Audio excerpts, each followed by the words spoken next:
Sir आज कार्यक्रम कौन प्रेस मीट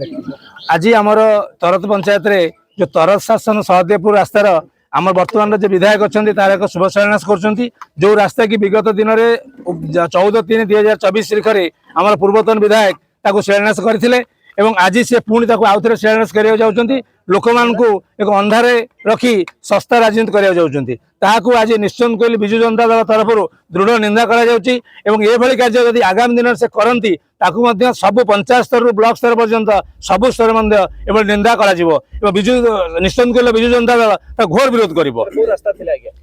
तरत शासन रु सहदेवपुर रास्ता ये 3टा पंचायत को नहीं तरत जमरा और बनकेटिया यहाँ हूँ आरएनबी नहीं टेकअप कर रास्ता को दोहरीकरण करने हरिराजपुर ठारे काम आरंभ हो जाए जो दिन शिलान्यास है विभाग कर्तृपक्ष कंट्राक्टर निर्देश देकर काम से आरंभ कर काम है 3-4 मास काम आरंभ हो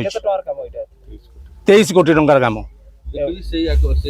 बर्तमान से रास्ता से पंचायत दे जाऊँगी से एस्टिमेट से कंट्राक्टर किंतु ताकू खाली लोक को भुआ बुले पुराना कांथरे चून मारिक नुआ करने कम यहाँ हूँ आम विधायक बर्तमान कार्यकलाप आपको लोक मैंने जानी सारे ये रास्ता किए करथिला क्या अमल होता आमर बीजेडी सरकार अमल पूर्वतन विधायक पैसा आनी फंड्स आनी ये रास्ता करथिले एवं ये डेल्टार उन्नति जिते जहाँ दरकार था सब से पूर्वतन विधायक प्रताप जेना करथिले किंतु बर्तमान ये लोक मानक सस्ता राजनीति करने लोक मान निकट को जीवाई यही कम कर जो कम पूर्व होता आउ थे कर लोकलोचन को लेकर कौन मुझे कम कली या केवे लोक मैंने प्रश्रय देवेनि कि आगामी दिन में घोर विरोध करेंगे या आम तरत पंचायत विजु जनता दल और ये जनता दल जो जमरा पंचायत बनकेट पंचायत निश्चित पंचायत समिति विजु जनता दल घोर निंदा कर आगामी दिन ये कम राजरास्त पूरा दृढ़ निंदा कर विरोध कर।